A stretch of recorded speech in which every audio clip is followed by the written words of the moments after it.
Я хочу пригласить сегодня на эту такую импровизированную сцену группу «Хаят». Итак, Эмиль Меметов, Эрнест Халилов, Билал Мамутов, Ружди Меметов, Рустем Куртмеметов.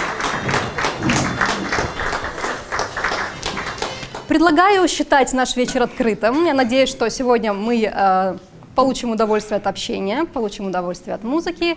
А сегодня у нас такой формат свободного общения. Мы поговорим, пообщаемся, и, конечно, мы услышим ваши вопросы, и музыканты, я думаю, с удовольствием ответят на ваши даже самые каверзные вопросы. Я права? С огромным, особенно каверзный. Начинаем?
фирменная вещь в вашем исполнении. К слову, как она называется? Соль мажор, а там истинное название, по-моему, никто не знает. Там, что-то балканское. Ну, Севера Кокура назвал ее Сергей Олара, да. Так и мы и запомним тогда, и будем заказывать. Я хочу поговорить о становлении ансамбля «Хаят». Даже, наверное, еще более ранее по сроку. Давайте поговорим о вашем детстве. Вот даже можно такое дать что-то фоновое, очень легкое, соответствующее к такой беседе о детстве, о золотом периоде. Без проблем. Вот такой вот приблизительно.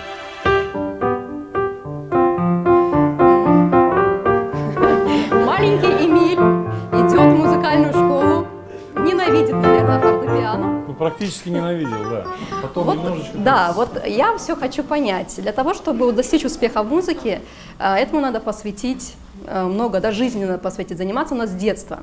Вот как вы, да, занимались музыкой, не бегали с мальчишками в футбол, а вот шли в музыкальную школу, вечерами разучивали гаммы, сюиты. Вот вряд ли это был ваш сознательный выбор.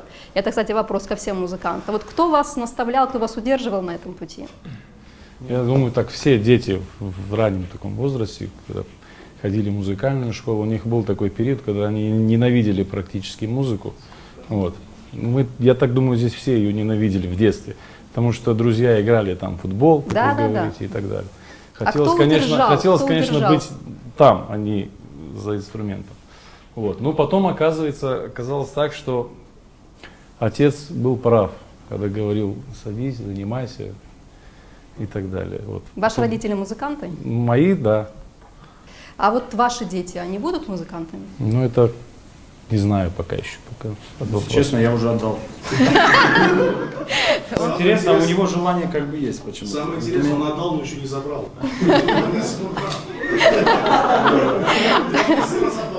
Уже где-то неделю он его не видит. В какой период вы поняли, что музыка — это ваше призвание, что вы будете заниматься музыкой? Ну, практически с детства я уже понял, что, в принципе, Вариантов другое нет. пока делать ничего не могу. Научусь, может Ненависти до любви, оказывается, один шаг. Вы закончили музыкальное училище, да, выпускники, такие с горящими глазами.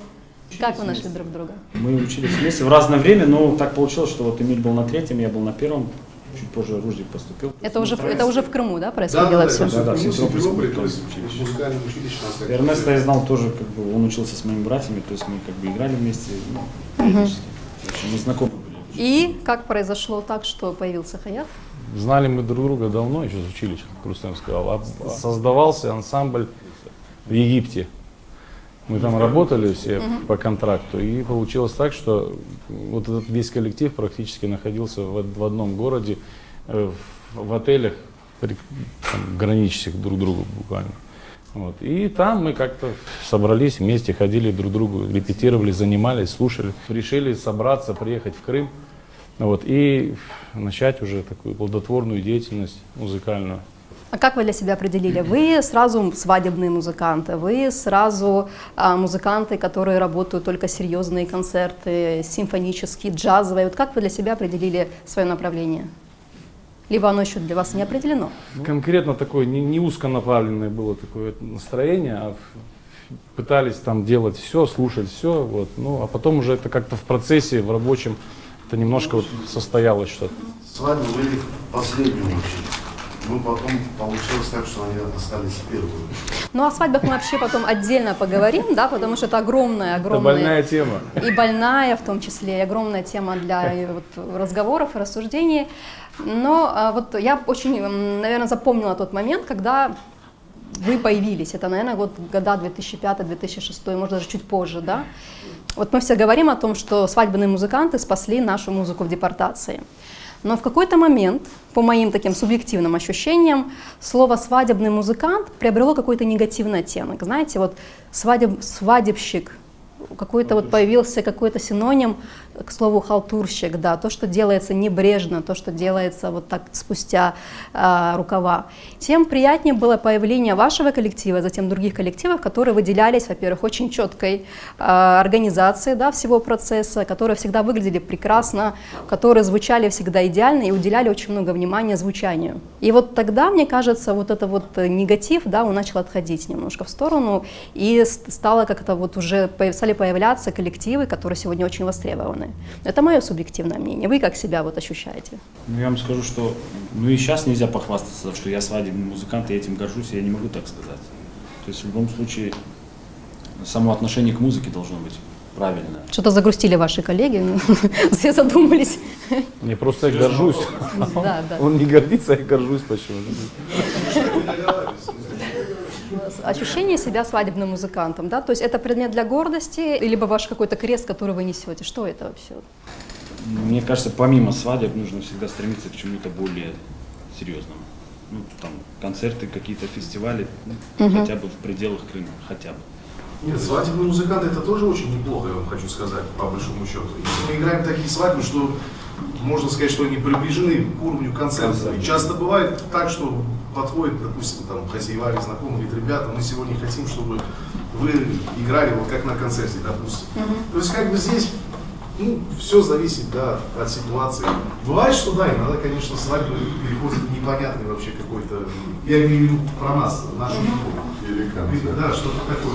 Иногда бывает, что очень даже на уровне, очень даже неплохо, и иногда на свадьбе какие-то, кстати, мысли приходят, что потом можно и на концерте реализовать. То есть есть такой двусмысленный, как говорится. То есть свадьба для вас это всегда источник, да, и вдохновение, наверное, и какое-то отчаяние и так далее. Понятно, конечно, хотелось бы играть что-то такое, концерты какие-то более... А давайте сыграем сейчас что-нибудь то, что вот вы хотели бы, чтобы звучало на каждой свадьбе. А у нас потом... Я ждала этот ответ. А у нас потом свадьбы есть.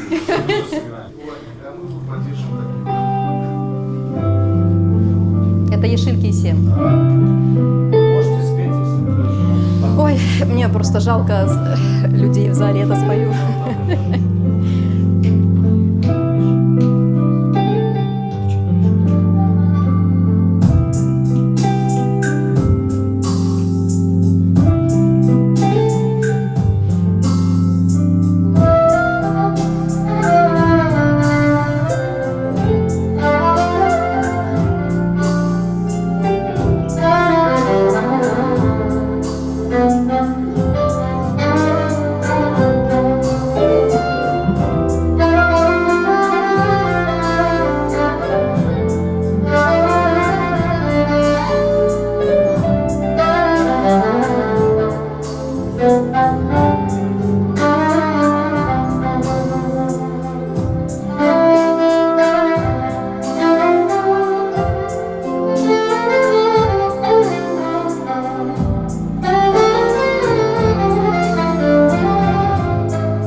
Просто нет слов, да, вот так вот хочется слушать что-то подобное на свадьбах. Я была на тех свадьбах, когда хозяева подходили к музыкантам заранее и говорили, что у нас все будет только национально, никаких лезгинок, никаких диспосит и так далее.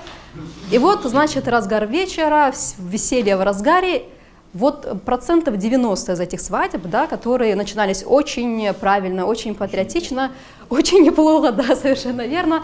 И все равно на каком-то этапе вот приходят люди и начинают продавливать, просто продавливать, да, через музыкантов, через хозяев те самые композиции, с которыми мы так боремся все, да, я имею в виду там интеллигенция, музыканты. Вот как это так происходит? Почему так происходит? Хозяева не хотят обидеть своих гостей. Вот и все, вот в чем дело. Правильно говорите? С каждого гостя брать на выходе это подписку, да, на входе? Ну правильно, да. Поначалу сколько так бывало, что подходит Балар, вот сегодня будет исключительно там, да. да. Но потом подходит его дядя, его тетя, а я тебя 30 лет не видела, ты мне не даешь заказать эту песню, и получается как бы... Люди разводят руками, да? Да. А что касается музыкантов, кстати, очень много вот говорят, вот вы включаете, нам так же легко нажать на кнопочку Enter на ноутбуке, как же ее и не нажать. То есть как бы от нас вообще проблем нет. Вот в чем дело. Тут уже 100% должны хозяева либо как-то там заранее отговорить, не знаю. Это национальная черта нашего народа. Есть ли вообще какие-то тенденции, вот позитивные, негативные, что вы отмечаете сейчас?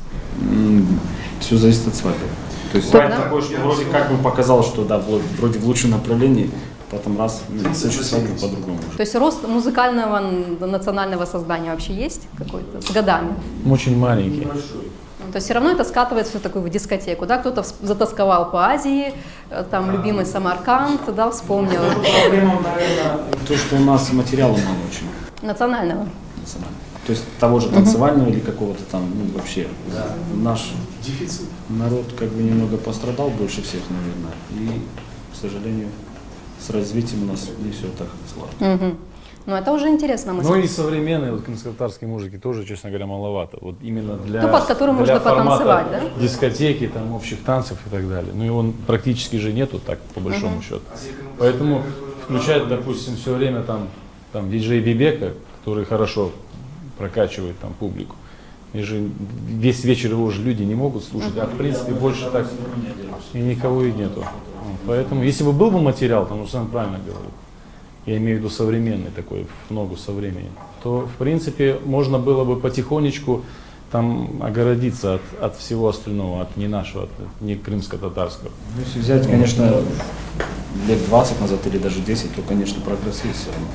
Позитивный прогресс, да. Тоже Бибек или там, ну, например, Зоря Кадыга, который пишет, ну, какую-то музыку танцевальную, которая нравится людям, по которой можно... То есть рынок есть, да, и есть куда людям развиваться. А вот есть ли шанс нам как-то отгородиться от Кавказа? Вот эта мода на Кавказ? Я отгородиться в каком смысле? Я, например, ничего плохого не вижу в этом. Вот. Допустим, каждая культура, там можно брать что-то для себя, что-то ценное, хорошее. Там, у них прекрасные, хорошие музыканты, допустим, там, Кавказ, там, армянская музыка, азербайджанская. Там, и у нас какие-то сходства в любом случае есть даже с нашей музыкой. Лично я не хотел бы, чтобы, допустим, на крымско-татарских свадьбах звучала дешевая какая-то попсовая, там, я не знаю, закавказская, там, и какая-то еще музыка. Вот. Вот, кстати, да, вот об этом она тоже разная.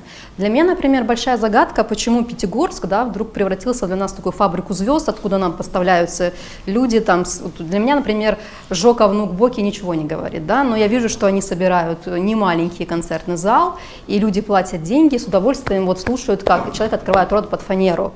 Я вот просто в ужасе, если честно, но вот я не знаю, вот как вот с этим бороться, надо ли с этим бороться, или это...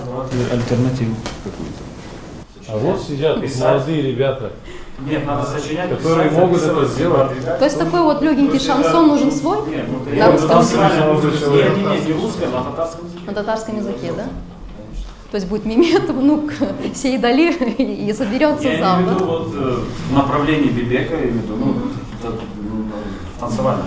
То есть нужна танцевальная музыка. А вот этот кавказский шансон, который сейчас идет засилье, люди с именами какими-то ни о чем никому не говорящими, поющие под фанеру, собирают огромные банкетные залы. Вот это вот как вообще назвать явление? Почему так происходит? Это Я знаю, все соцсети, музыканты интернет. сразу грустят на этом вопросе, но я задам. Ну, я, честно говоря, выхода вообще не вижу никакого, я даже не знаю. Пока наша молодежь не прекратит сама скачивать, вот у меня весь телефон полный всякого там Эльдаров Долгатов. не очень качественного продукта, понимаете? Я его ношу с собой. Потому что Потому что заказывают. заказывают, я вынужден включать, потому что подходит молодая красивая дама, говорит, а у вас есть там, и называет какое-то вот такое длинное какое-то название, которое сразу не услышишь. Я говорю, давай, пиши, вписывай. Там, она вписывает, я качаю это все во время процесса, во время агрова хайтармы, понимаете? Стоят там 60-летние там бабушки, дедушки там или еще что-то. Потом она выходит лепить там по нашему одету с каким-то невероятным каким-то музыкальным продуктом. Мне Я нравится, включаю. что это можно искоренить, но это опять же таки должно идти с семьи самой. Родители должны воспитать своих детей в духе крымско-татарской музыки. Да? Если они хотят, пусть там на телефонах, наушниках, что хотят слушать. Но раз пришел на свадьбу человек, сидят живые музыканты, и включает этот ноутбук, и все музыканты Нас сидят. 5 человек мы сидим, это, слушаем. это, во-первых, неуважение к себе, неуважение к музыкантам и неуважение к тем людям, к которым ты пришел. Раз люди, музыканты живые сидят, будь добр, заказывать свою музыку на свадьбе, показывать свою культуру. Вот, допустим, наш такой маленький примерчик немножко этот. Просто мы как-то в Иерусалим был, попал на молдавскую свадьбу. Были вообще просто виртуозы, музыканты. Ну, самое интересное, музыка была что класс, а сами гости, вот молдаване, да, соответственно, они уже сами вот нам говорят, что, вот честно говоря, нам надоела наша музыка, но они не выходят заказывать что-то там, понимаете, там, не знаю, там, носа, что они заказывают свою музыку, хотя они к нам подходят и говорят, нам уже это все надоело. Ну, музыканты как начали играть в 6 вечера и там до 6 утра, они играли свою музыку. То есть им это надоело, но они продолжают вот от такого ребенка 3-летнего до какого-то там дедушки. То есть они все равно это как-то придерживают, понимаете? Если вы На свадьбе- замечали, то есть на свадьбах, да, вот часто бывает, допустим, крымско-татарская свадьба и гость, допустим, с Турции приехал. Он ко мне подходит, он говорит, включи мне там песню Анкаран, Баглар, я ее скачиваю, он выходит со своей композицией. Никто не заказывает хайтар. Танцует свой национальный танец, 250 человек крымских татар на это смотрят, и красиво, все он танцевал, Савол не сказал, ушел. Нет, причем здесь ничего Или- такого или- страшного нет, как бы ему включить трек не страшно. Просто он даже ради, не то что может быть уважение, это может неправильно, но он не выходит, не говорит там хозяину свадьбы, а что можно заказать крымско-татарскому? Он даже не спрашивает. Вот буквально недавно мы отыграли 2 свадьбы, гости были из Турции, там, Стамбула, я не помню. И вот подходили к Эмилю, говорит, вот сразу говорят в начале свадьбы, у вас есть этот трек? Поставьте. И все, они выходят, танцуют, опять по 10 человек, как полагается, своими там движениями. То есть они даже не заморачиваются абсолютно. А мы как-то как начинаем вроде бы угодить хотим. У нас еще одна есть такая черта, если на свадьбе есть хотя бы один не крымский татарин, да, то мы всю свадьбу начинаем уже перекраивать по другому сценарию, чтобы этому человеку было комфортно. Но это может быть какое-то уважение так со стороны. если Очень посмотреть. толерантный. Ну, это Нет. очень большое уважение, когда 250 человек, понимаете, смотрят на одного человека и играют его песню и танцуют вместе с Нет, ним. хорошо, одну песню две, но когда весь общий танец, Не, один раз можно, это она переходит. за деньги. Ну вот хорошо, возвращаясь к теме Кавказа. А вот какой бы Кавказ, по вашему мнению, по мнению группы Хаят, достоин звучать на нашем свадьбе? Фирменное это надо через ноутбук.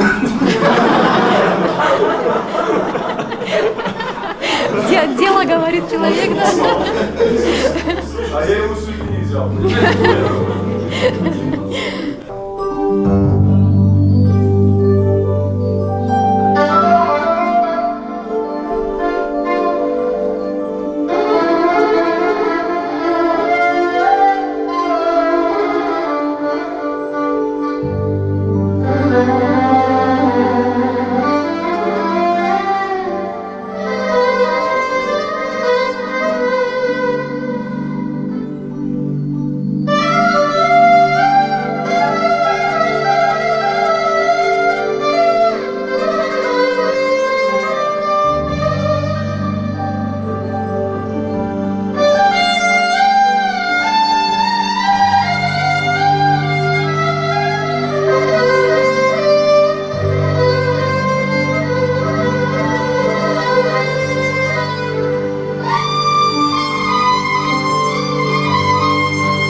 Можно я задам еще один каверзный вопрос к вам, как людям, играющим на свадьбах? Я знаю, что все вы люди достаточно религиозные, близкие к исламу. И вот как для вас, как людей, соблюдающих, вот быть на свадьбах, где творится всякое, да? Вот такой вот у меня каверзный вопрос. Самый больной. Самый больной Вы на вопрос. него и ответили уже сами. Ну, конечно, там, где нет всего такого, что вызывает потом у людей Там проще. очень хорошего настроения, кому, конечно, намного легче играется. Да и вообще свадьба проходит, я вам хочу сказать, очень даже неплохо, хоть и все этого боятся. У меня, допустим, моя свадьба была, я сразу категорически сказал, что никаких спиртных напитков. Я к чему это говорю?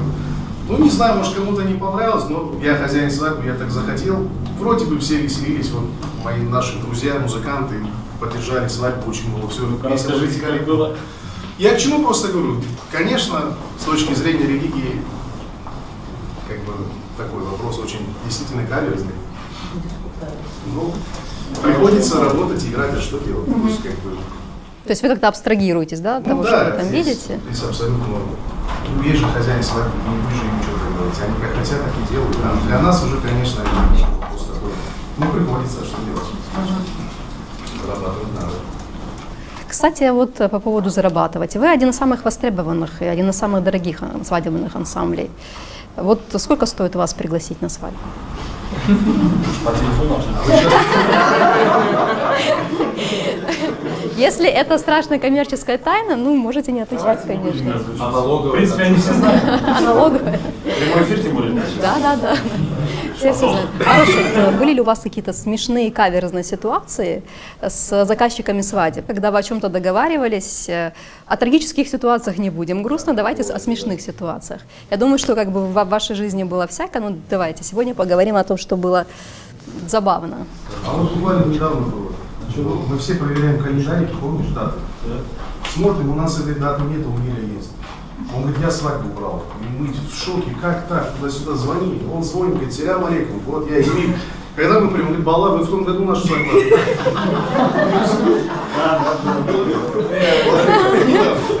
Говорит, что, в салон, конечно, что он позвонил. У нас все нормально, уже сумерка. А вы ведь мою свадьбу уже отыграли, или как так? Я говорю, да я, может второй раз у вас перестану. Всякое бывает. Если вы жениться, вы скидку сделали. Рада, что все нормально, с женой общаемся. Еще одна была вот история. В этом году было, или не помню, в том году.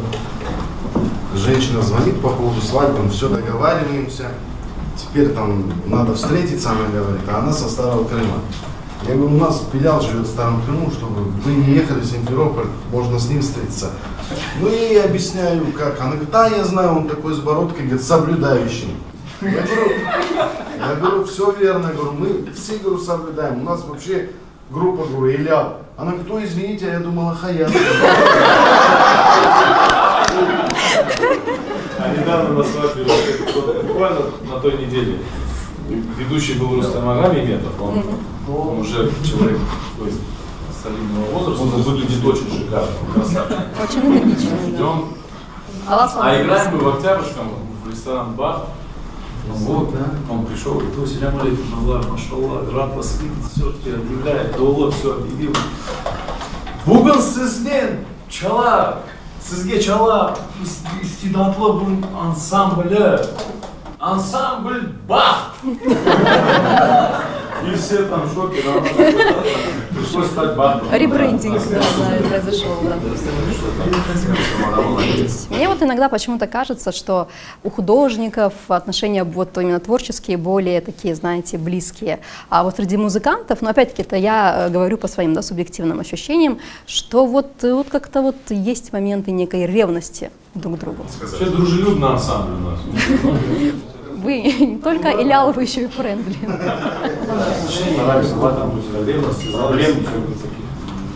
Может, к нам что-то у кого-то есть какие-то определения? Говорите, пишите, да. Так, ну, я не замечал, там, с нашей стороны, там, со всеми общаемся, со всеми дружим, созваниваем. А вы ходите на концерты своих коллег?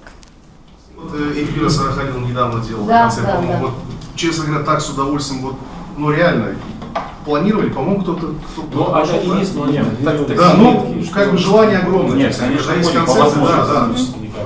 Вы как-то потом критикуете друг друга, там как-то говорите, вот здесь ты молодец, а здесь ты, извини, сложал, или как-то вот тут какие-то есть у вас Мы какая-то всегда критика? говорим, Мы всегда говорим, да? Делаю просто, а так, чтобы вообще То есть будет обида, да? Скорее всего, да? Нет, если близкий друг музыкант, тогда можно что-то сказать, как бы не проблема. А если ты его знаешь так, поздоровался и все, тогда, в принципе, поблагодарил за концерт и ушел. А дома как Я себя знаешь. А зачем? Просто в машине обсуждать. Так машину кнопочки потеряны. шутка, конечно. Но, к сожалению, концертов очень мало. Да, концерты. Раньше было много. Очень мало. Сейчас, да, с почему-то концертами. немножко с этим делом сложновато. Ну, официальный ансамбль только что, ансамбль Крым, Хайтарма и татарский театр больше Но вы думаете, не будет ансамбля. востребовано, если будет больше вот такого формата небольшого? Мне кажется, этот формат, кстати, вообще Я бы с шикарный. удовольствием сходил, вот, ребята, группа «Несель», если бы они сделали концерты, С удовольствием, да. Вот они, кстати, классный концерт в музыкальном училище делали. Мы всей толпой, дядя, тетя приходили, и молодцы ребята, конечно. Вот. Если такие Молодое концерты- поколение, если можно, поаплодировать. Таких концертов будет больше, конечно, я думаю, только плюс наш. Вот по поводу вот концерта, это тоже такой, знаете, шаг к развитию музыки. И, наверное, уже там, не знаю, копья сломали все, да, в разговорах о том, что нужно ли нам как-то вот экспериментировать с фольклором. У нас есть такая категория музыкантов, которые говорят «Йок олмаз баллар», да, фольклор бу байлығымыз, бу темель, она тимеге олмаз. И в то же время мы видим, как, вот, например, вы мастерски делаете аранжировки на народные песни, да, и как это звучит органично и свежо и актуально. Так почему вот у нас такое существует мнение, что ни в коем случае нельзя вот прикасаться даже к фольклору, его надо только консервировать и до бесконечности? Знаете, это Консерв вот, ваш получается, Мне да? кажется, старики, они просто боятся потерять то, что осталось, наверное, я так думаю. Мгм. А вообще, ну, конечно, фольклор как такой должен оставаться, как бы, как есть. Еще, может быть, знаете, в чем проблема? Если делают, ну как это, может, в кавычках, кавера на фольклор, к сожалению, очень мало качественного, понимаете? То есть, да, есть варианты, когда делают хорошо, но иногда делают все просто реально невозможно слушать. Это на самом деле есть. Это если мы говорим с точки зрения уже своего времени, а что говорит о стариках, они слушают ведь это. Для стариков, наши мне кажется, гости, это что болезнь. Но вы за то, чтобы эти эксперименты продолжать, да? 100%, конечно. Вот как вы относитесь к группе Шатур-Гутур, которая тоже Молодцы берет ребята, работают, фольклор? едят, шутят. Да все должно быть. Вообще, я вам хочу сказать, должно быть все. И рэп, и классика, и все. И пусть ракешник будет, и металл. Все должно быть. Из чего-то же надо выбирать. Что мы будем, ну хорошо, включим Количество YouTube, порождает качество. 62-й год, Хайтарму, ну сколько можно слушать? Это уже осталась легенда, это есть на записи, все равно лучше Сабры Реджеповой. Это все, это уже, понимаете, легенда. Никто же ничего не говорит, но надо же как-то вперед двигаться, что-то делать. Поэтому надо экспериментировать, пусть будут разные варианты вообще стилистики, все должно быть. Но мне кажется, что вот молодые музыканты начинают эксперименты, да, потом получают по рукам и такие говорят: ой, нет, тогда я не буду этой темой, лучше я буду делать какие-то авторские вещи, да, хотя фольклор, вот если только консервировать, оно в конце концов умрет, мне кажется, да, если не развивать на это все, не давать новое звучание. Там одну песню можно услышать в любой аранжировке, в какой хотите. Вот Алим, допустим, сейчас вот в Турции учится, находится, он прекрасно. Да, недавно был с этим фестиваль, ну, может быть, там вкратце что-то расскажет, и просто он приехал, аж захлеб рассказывал, он говорил о том, что там, сколько ему было мальчиков, музыкантов? 7 лет. 7 лет, и он говорит, там просто музыканты, которые Они не боятся этого он делать, говорит, они просто не удовлетворяют Только это, такое, конечно, пример. Они делают мастерски, естественно, конечно. Да, Уровень получше, там страна уже основание да. практически музыки. Вот. Но элементарно вот взять какую-то песню крымско-татарскую, там и она и в Турции часто звучит.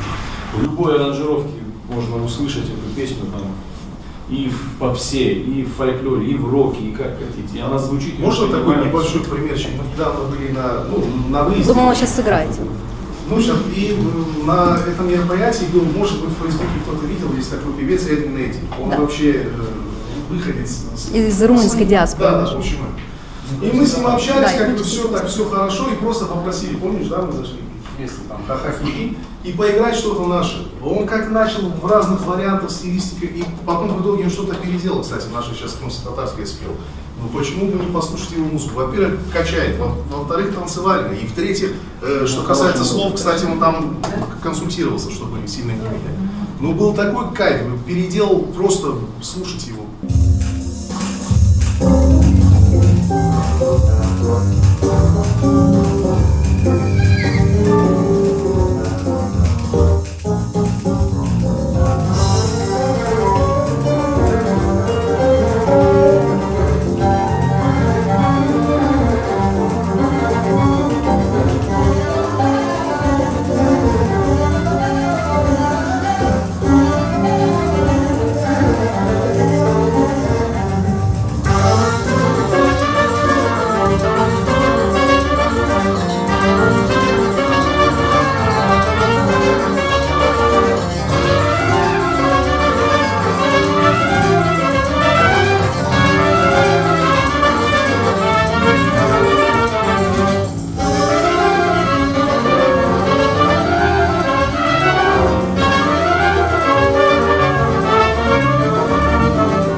сегодняшний творческий вечер ансамбля «Хаят» состоялся благодаря организации «Медийный Крым» и новой медийной структуры, которая в скором времени будет презентована. Сейчас я работаю над созданием онлайн-радиостанции крымско-татарской, которая будет посвящена музыке, развитию музыки, развитию языка в том числе. И вот Кысмет Улса, этому будет посвящена отдельная презентация, куда я вас всех приглашаю. Радиостанция будет называться «Джанлы», «Джанлы радио». Это означает, что будет очень много живой музыки, будет много живых эфиров, которые, я надеюсь, будут нам всем интересны. Браво. Ну а сегодня наш праздник живой музыки продолжается. Ансамбль «Хаят».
Вы просто обязаны перейти уже в формат, в другой формат работы, не просто инструментальный, да. У вас Не саулых, кстати. Сесаназге Саулах Рустам Ага, это действительно было замечательно. Скрытые таланты, зачем вы прятали? Как вы могли? Я ж в 18 век попал в Крым, когда вживую играю. Голосистый. Это с непривычки. Но на самом деле вы как себя позиционируете? Ансамбль «Хаят» — это фольклорный ансамбль, ансамбль «Хаят» — это джазовый коллектив. Кто вы? Вот как вы? Угодно. Не, ну ближе, наверное, к такому. Что-то микс. К национальному. Этно-джаз. Этно-джаз, да? А куда вообще развиваться могут этно-джазовые музыканты? А мне там, мне кажется, вообще неограниченное такое вот, границ нету, потому что мысли посещают разные в каждый день. Сегодня так, завтра так, послезавтра так, послезавтра так. Но оно как бы... Полная импровизация. А какие-то фестивали, какие-то мероприятия, которые вот для развития, для знакомства с теми, кто работает в том же направлении, да, но это не крымско-татарский этноджаз, а там, не знаю, румынский, какой-то еще балканский, может вообще какой-нибудь, не знаю, финно-угорский этноджаз, если такой. Ну, пока мы так как бы больше виртуально так общаемся, потому что, ну, так нет возможности вот, наживую поиграть, пообщаться. Ну, там. Хотя желание есть, да.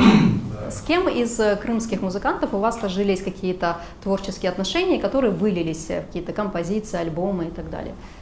Хотя бы альбомы Это тоже Мустафа есть. Абибулаев, группа Бильбек, которая была. Это, конечно, музыкант с большущей буквы. Я считаю, что... Вот. Потом Эдгархан Измайлов, было так, что там, да, поработали. Это из таких, можно сказать. Совместные проекты были, но, к сожалению, у нас до сих пор нету своего альбома. И вот так, Вот почему? Как так? так получается, я не знаю. Сапожинский совок в данной ситуации. Смело, причем, знаете, как бы есть возможность записи, то есть, как бы и у Вилли, у меня есть, допустим, вот, ну, так, короче, для звукозаписи, можно сказать, не для рекламы, а просто.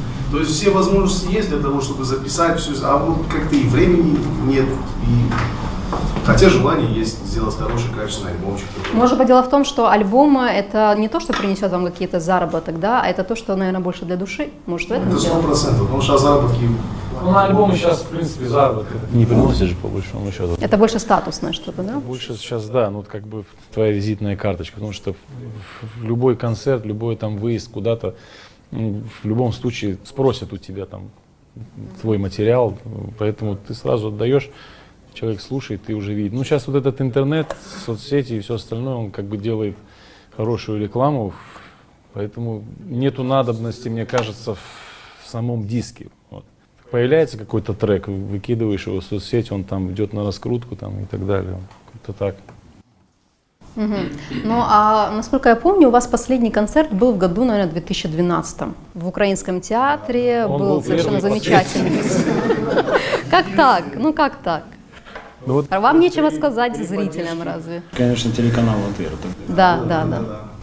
сыграла свою роль, конечно. Мы бы сами, наверное, это все на себя не взяли. Почему? Вот это большие затраты, это страшно делать, это отнимает кучу времени, и у нас нет там людей, там, да, культурных менеджеров, которые должны как бы или хотят этим заниматься. В чем дело? Почему так происходит? Понятно, что музыкант не может быть как бы хорошим я менеджером. скажу так, вот мне кажется, вообще первая проблема вот всего этого, это вот организация, мне больше всего. Потому что вообще творческий материал, сам музыкальный материал, он есть. Нет предложений и нету качественного такого организационного момента, чтобы там менеджмент какой-то был или там администрация какая-то, которая сказала бы, давайте вот так снимем, сделаем, будет реклама, поедете туда, сделайте так. Ну, как-то сложно вот в этом моменте. Вот. А в плане музыки, в принципе, мы готовы сделать хороший продукт. Вот. Ну, почему-то не востребовано сейчас. Ответ можно, да, на вопрос? Конечно. Айдар Алиев. Знаете, вот вы группа, которая узнаваема. У вас свой стиль, свой язык. Это уже здорово. Среди, если свадебных музыкантов взять, уже уровень хороший. Знаете, я думаю, может быть, иногда в нас самих дело. Просто вам самим надо будет как-то организоваться и альбом выпустить, и... Потому что ждать менеджера, ну, сложно, как у нас художников там. Вот, да, можно всю жизнь ждать. Поэтому вот у вас есть определенный уровень, хороший, узнаваемый. Это не все группы обладают этим. Поэтому вот просто вы сами как-то тоже постарайтесь найти, может быть, такого человека. И диск, конечно, надо создать, альбом обязательно, потому что просто это завтра уже... Послезавтра забывается. То, что вы сегодня можете так здорово, хорошо, экспрессивно делать, завтра, я не знаю, сможете так или нет. Вот, в общем, вам удачи. Вот, я же говорю, вы, потому что свадебные музыканты, свадебным розом, там разные. Уровень мы знаем прекрасно. Но то, что нас много, это очень хорошо. Сағыныз Айдар Алиев, наш замечательный, один из самых известных крымско-татарских скульпторов. Очень приятно, что вы сегодня пришли в гости. А может, есть еще какие-то вопросы из зала? Раз мы уже перешли к этой части. Да, у меня есть вопрос. Вырнс. Ансамбль «Неси». У меня была возможность посетить концерт Валерия Степанова. Я задал ему вопрос по поводу его гармонии, что для него есть эта гармония. И он сказал, прежде очередь, для меня гармония это то, как я встаю, то, как я улыбаюсь, то, как я чищу зубы, то, как я ложусь спать. Собственно, в этом отражается его гармония. Что является для вас вашей гармонией? Гармония в общем ты имеешь в виду или в музыке? Музыки, конкретно музыки. Гармония — это практически все в команде. Гармония и ритм-секция — это основа всего. Вот может быть, допустим, я так понимаю, может быть не сильный солист, там, скажем, хороший, но не сильный. Но если сзади будет подклад такой, скажем так, гармонически слабый или какой-то, теряется все, вся краска теряется. То есть человек в минусе, солист. Вот. А если гармонист сильный и, скажем так, сольные инструменты, они, скажем так, не очень выстреливают в плане качества, то продукт, в принципе, может быть хорошо так продан. Я так думаю. Вот для меня гармония — это, в принципе, все, основа. Так получается, что я с другим клавишником, гармонически, я играть уже мне сложно, мне тяжело. Я, видимо, или привык, или он мыслит так, как я. Это просто я ему деньги должен на автомобиль. В общем, вот так вот. Ну, вот так я сказал. Саволнас, за очень интересный вопрос. Саволнас. Еще вопросы, да. У меня вопрос к Рустему, да, конечно. Я вас услышал первый раз в 2008 году. Ваша первая мелодия это была «Ягма Ягмур», инструментальный вариант. И вот так, когда я услышал ваш первый мухам, как можно назвать, вашу импровизацию, она меня сразу купила, да? Ну тогда вы играли совсем в другом стиле. Вот лично мое мнение, что у вас стиль меняется с момента вашего взросления, да? Ну, как правильно сказать. Почему тогда сложилось то, что сейчас вы играете в одном стиле, а раньше вы более такого арабского стиля у вас была музыка? Скажите, Египет. Нет, ну время меняется, наверное, просто и какие-то мысли приходят новые, и уже совсем по-другому смотришь на какие-то вещи. Ну, хочется сыграть по-другому. Просто очень балансовать. А тянет ли больше, вот, допустим, к истокам, да, к фольклору, с возрастом больше происходит это, или как? Ну, может быть, не больше, но не меньше точно. Это да. То есть на фольклор вся основа, так сказать, нашей музыки мы не должны забывать, должны играть, развивать. Вот сейчас вы говорите ровно как те, кого вы только что критиковали, которые вам не дают развиваться, да? Я имею в виду, что фольклор как таковой, он всегда должен быть. То есть помимо того, что мы делаем, допустим, как таковой фольклор, вот именно крымско-татарская народная музыка, она должна также развиваться, и, то есть играться, и, чтобы они знали, ее слушали, передавались поколению. А вот интересное тоже мнение, часто слышу вот, музыкантов, в том числе не крымских татар, когда люди слышат крымско-татарскую музыку, они говорят: ой, это же наше, да, это особенно можно часто среди вот, армянских музыкантов, азербайджанских, ой, это же наше.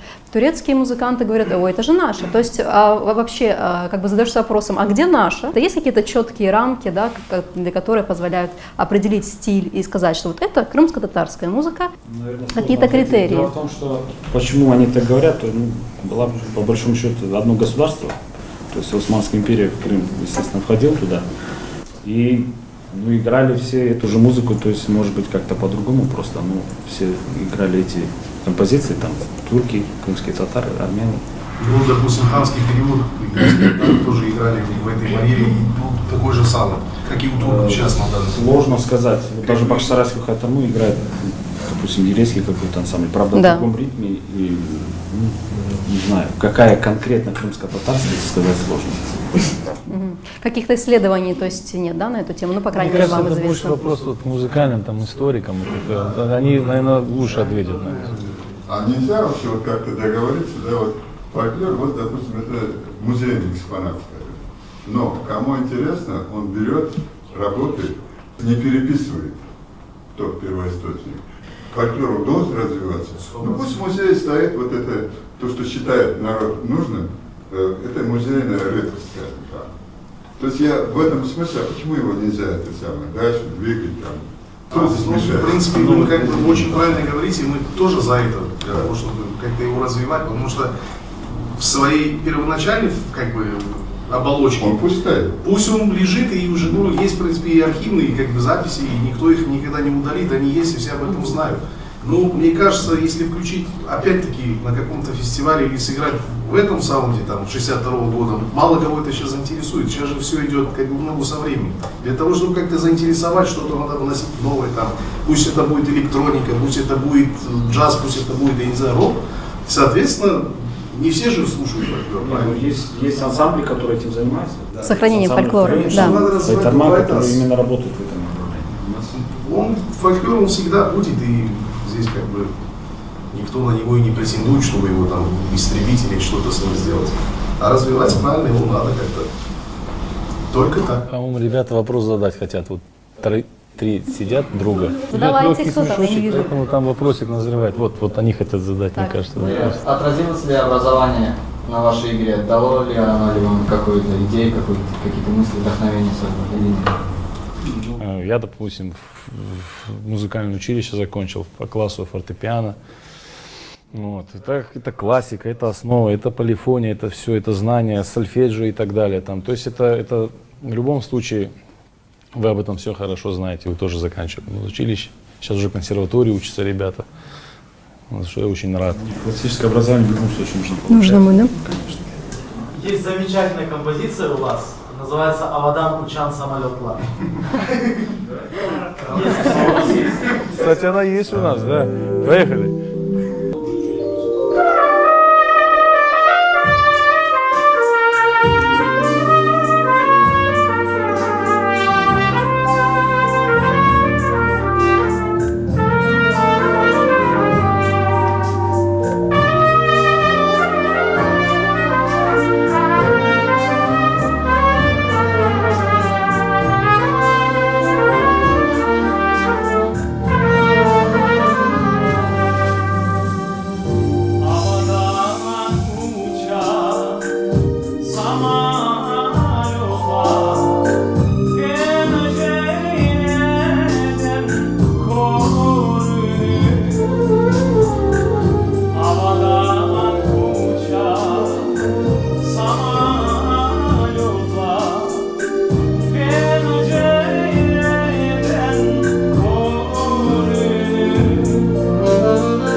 А я вот слышала, что, ну, читала такое, по крайней мере, мнение, люди скучают по тому формату свадеб в палатке, знаете, когда музыканты приезжали с утра и оставались до следующего утра.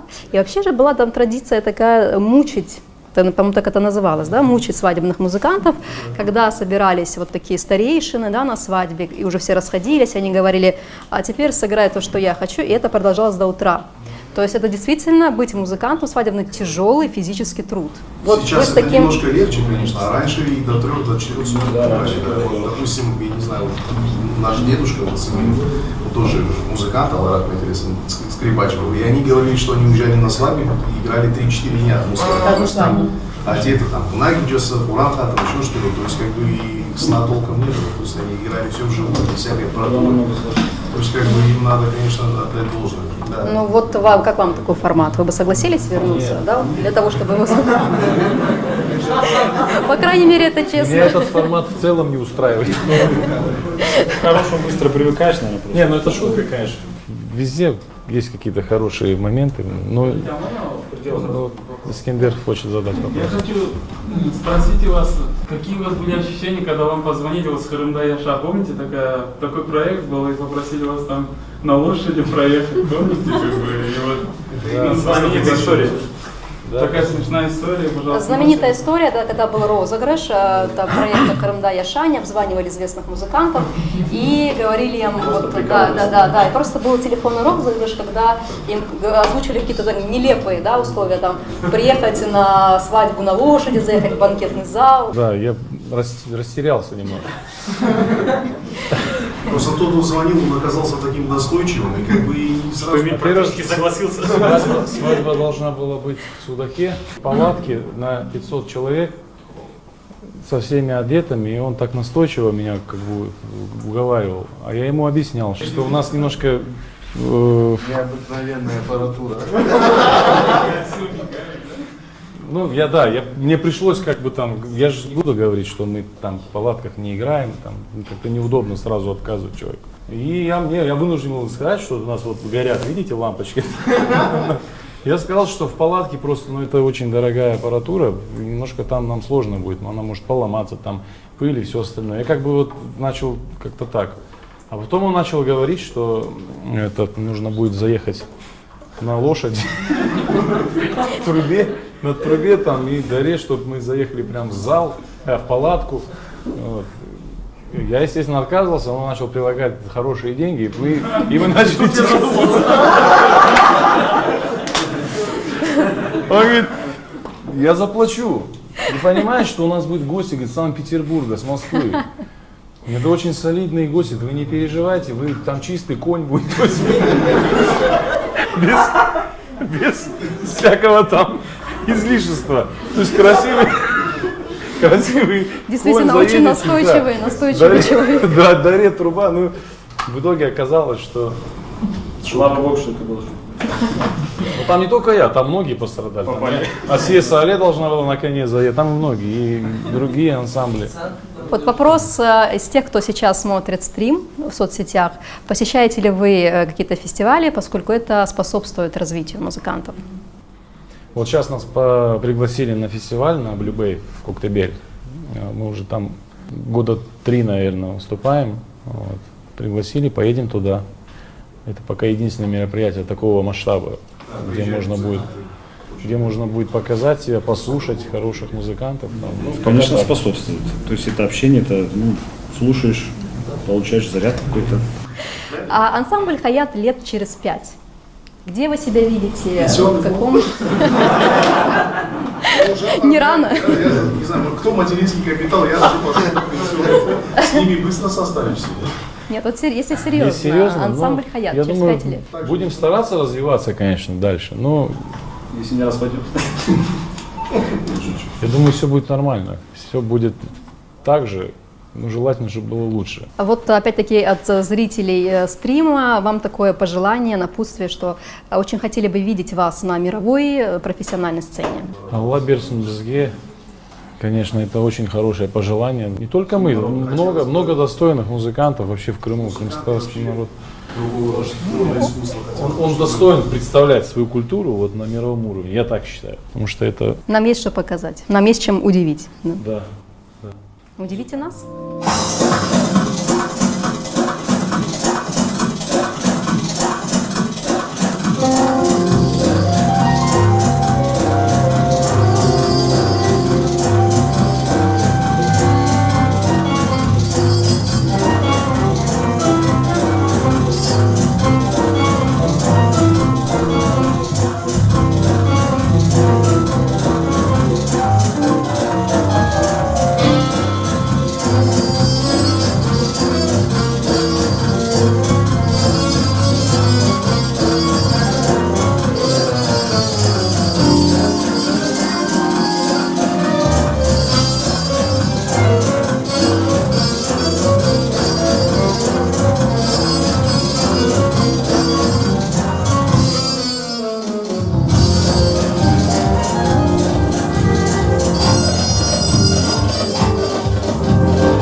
меня интересная просьба от зрителей стрима спеть с кем-нибудь из зрительного зала. Давайте. Фатмаханум.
Целый месяц репетировали. Машалла.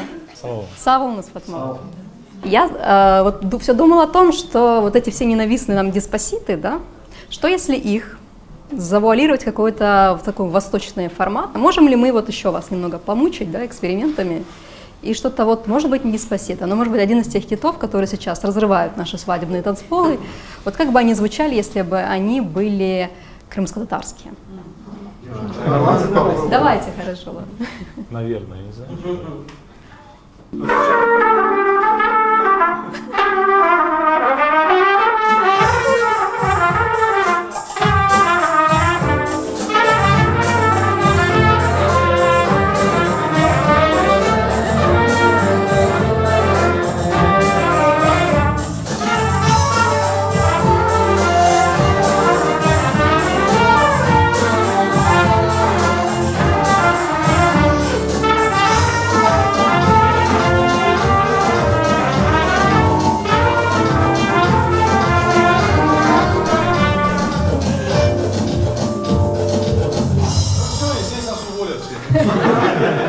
вырежем этот фрагмент, отправим Тимати, пусть поплачет на досуге. Еще какие-то вопросы в зале у нас?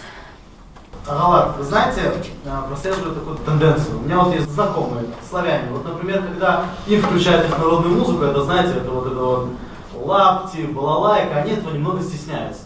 Когда вот наша молодежь слушает свою национальную музыку, это Авраваха, это Арма, это Колпак, Фес, они гордятся. Как вы думаете, это заслуга в первую очередь самой культуры или людей, которые продвигают? И если это заслуга людей, которые продвигают, то есть ваших коллег и вас непосредственно, в чем она заключается?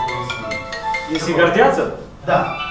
Если гордятся, значит он, как сказать, он правильно воспитан. Просто родителями, мне кажется. То есть он чувствует это любовь к родине, там, к фольклору, Значит, у него уже языку, заложено. к традициям. То есть это музыканты в этом случае не виноваты. То есть это от семьи исходит, мне кажется. Как я думаю. То есть задача музыкантов вот в этой ситуации, значит, просто Помочь. Поддержать, да. То есть если он гордится, то это не связано с нами, это связано с его семьей, ну, с его родителями, там, то есть кто его, да, вдохновил. А вот были ли вот в вашей практике случаи, когда вот люди не крымских народов подходили и говорили, вот у вас такая замечательная культура, так вы красиво исполняете, вот можете нам вот что-то показать или объяснить или рассказать? Были ли такие? Были такие случаи, и я вам скажу, что в основном это люди, которые связаны, ну, творческие люди, то есть которые понимают в музыке, разбираются, то есть они видят отличия между своей и там нашей музыкой, например. То есть это им интересно. Просто, например, сегодня вы сказали то, что еврейский ансамбль из Мексики, Клезмерсон, они вот сыграли Бахчисарайский Клезмерсон. Например, в Польше есть девушка, я сейчас, Лина Сича ее зовут, она тоже исполняет крымско-татарскую музыку. В Турции, сами знаете, масса людей, которые, может быть, у них есть крымско-татарские корни, и крымско-татарские, они исполняют вот крымско-татарскую музыку. А вот, как вы сказали, в Крыму, вот, к сожалению, наблюдается такая тенденция, что, вот, опять же, вот эти самые баклажаны чаще разрывают танцполы, чем, опять же, те же Авадан Учан Самолетлар или песня Зера, которую попрошу вас исполнить следующий, но не суть. Как хитро завернулся. Красиво подошел, в принципе. Айдер, машину подгони.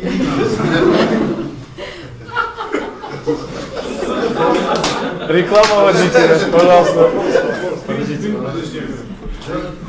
Суть в том, что в мире-то наша музыка нравится, а в Крыму она нравится, ну, не так сильно. Что лично каждый из вас хотел бы сделать для того, чтобы и в мире, и в Крыму наша музыка стала чуть популярнее? Тема избитая, вот я хотел бы услышать от вас. По-моему, мы этим и занимаемся, как мне кажется. Ну, то есть, ну, стараемся где-то записаться, где-то, ну, порепетировать, так, выступить с концертом или даже на свадьбе какая-то съемка. Мне кажется, в этом должны принимать участие все. Заинтересованные Семьи, стороны. воспитание, композиторам больше писать, музыкантам больше Всё, работать. о чем мы больше говорили до концертов. этого. Если все будут принимать большое участие, то оно в итоге что-то получится. Если какая-то одна сторона, то не получается такого. А как вам такой формат сегодняшнего мероприятия? Великолепный формат. Нам очень понравилось. Честно говоря, очень Кстати, я еще раз предлагаем, напомню, как что дома. Общаемся, то есть слушаем все там. да, формат у нас экспериментальный, состоялся благодаря организации Медани Крым совместно с будущим Джаллы радио. Мы предполагали, что будет интересно, но на самом деле очень так все. Честно говоря, получили огромное удовольствие от сегодняшнего вечера, шикарно. На пути этого работают. Надежда, я вот немножко хотел, вот молодой человек хороший вопрос задал, вот как другие относятся к нашей музыке. Вообще вот раньше, если кто помнит, свадьбы были на улице, во дворах. Ну, честно говоря, там столько людей собираются, другой национальности, там русские, там просто музыка завораживала их. И они действительно вот стояли и слушали. Вот, то есть это без комментариев было очень интересно. Просто сейчас в кафе, в ресторанах, в салонах сейчас проводится.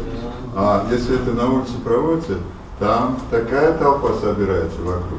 Так что наша музыка одна из лучших в мире, я скажу.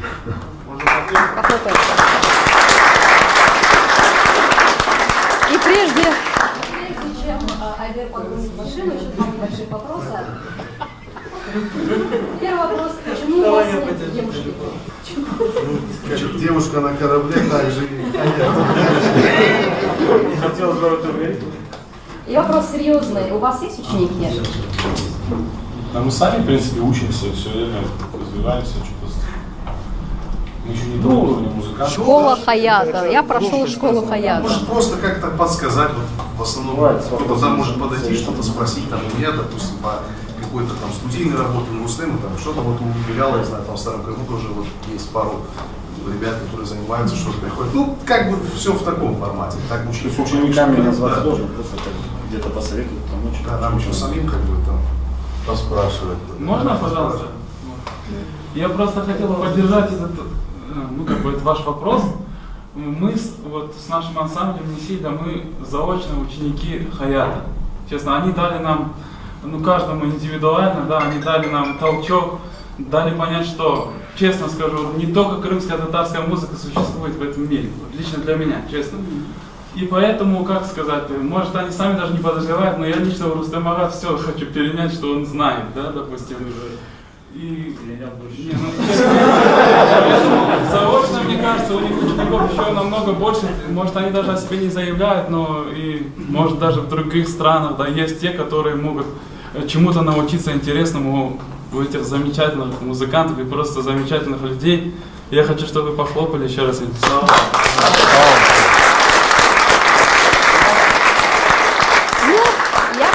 В завершении вечера, что сама лично получила большое удовольствие от общения с вами, совершенно замечательные зрители и зрители по ту сторону экрана. И я чувствую так, что все-таки концерт, он назревает. Необходимость его просто в воздухе висит, он неизбежен, да.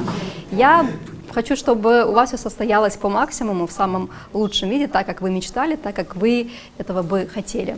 Ну и давайте в завершение еще несколько музыкальных композиций.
И у нас да, очень хорошее предложение от Фатмы Ханум поступило, очень символичное. В финале спеть Гузель Хырым.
Sağ olun. Maşallah.